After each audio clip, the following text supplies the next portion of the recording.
Hello soldiers, welcome to our YouTube channel. Tesla Navan.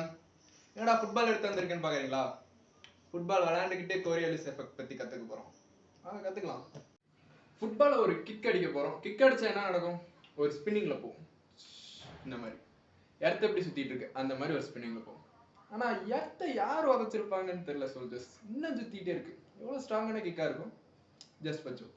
ஃபுட்பாலை வந்து ஒரு எர்த்தா consider பண்ணிக்கோங்க. நான் 2 ஆப்ஜெக்ட் பிளேஸ் பண்ணிருக்கேன் எர்த்ல. ஒரு ஆப்ஜெக்ட் வந்து ஈக்குவேட்டர் ரீஜன்ல அண்ட் இன்னொரு ஆப்ஜெக்ட் வந்து போல் ரீஜன் பக்கத்துல. இதுல இருக்க ஃபர்ஸ்ட் மேல இருக்க ஸ்பியர் வந்து north hemisphere and down side வந்து சவுத் ஹெமிஸ்பியர்.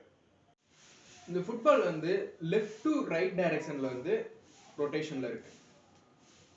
நம்ம எல்லாத்துக்கும் தெரியும் ஈக்குவேட்டர் ரீஜன்ல இருக்கிற ஆப்ஜெக்ட் வந்து ஆங்குலர் மூவ்மெண்ட் வந்து ரொம்ப அதிகம் compared to near the north pole region object. Equator ரீஜன்ல இருக்க ஆப்ஜெக்ட் வந்து நார்த் போல் ரீஜனை நோக்கி போகுது. ஸ்ட்ரெயிட்டா போக சான்ஸ் இல்ல. ஏன்னா நம்மளுக்கு தெரியும் ஆங்குலர் மொமெண்டம் வந்து ஈக்குவேட்டர் ரீஜனோட அதிகம் compared to north pole region. So இந்த ஆப்ஜெக்ட் வந்து மூவ் ஆக ரைட் சைடு அப்படியே டிஃப்ளெக்ட் ஆகும். For me it's was right side. அப்படியே ரைட் சைடு வந்து டிஃப்ளெக்ட் ஆகும். நார்த் போல் ரீஜன்ல இருக்க ஆப்ஜெக்ட்டை பார்ப்போம்.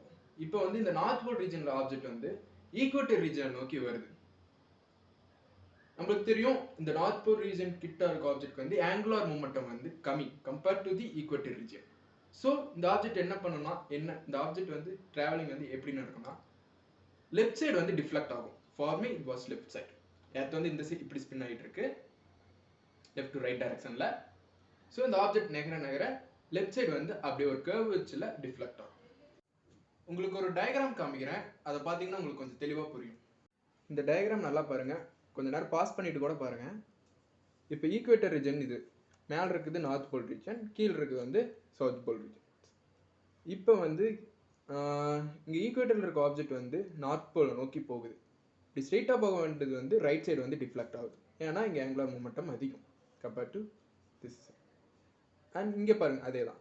மேலிருந்து இங்கே அதாவது இந்த நார்த் போல் ரீஜன் பக்கத்துல இருந்து ஈக்குவேட்டர் ரீஜன் வர ஆப்ஜெக்ட் வந்து லெஃப்ட் சைடு வந்து டிஃப்ளெக்ட் ஆகுது. பிகாஸ் நம்ம அந்த ஃபுட்பால் வச்சு பார்த்தோமே அதே ரீசன் தான். இதுதான் சஜஸ்ட் கோரியோலிஸ் எஃபெக்ட். அதே கீழே இந்த சவுத் போலுக்கு வந்து அப்படியே ஆப்போசிட்டாக கீழே வந்து அப்ளை பண்ணோம்னா இதே ரிசல்ட் தான் கிடைக்கும். அவ்வளோதான் சஜஸ்ட் கோரியோலிஸ் எஃபெக்ட்.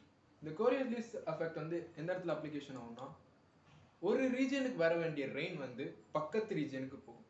ஏன்னா இந்த கோரியோலிஸ் எஃபெக்ட் தான். Alright soldiers, the video, and please remember, love is infinite. Bye bye.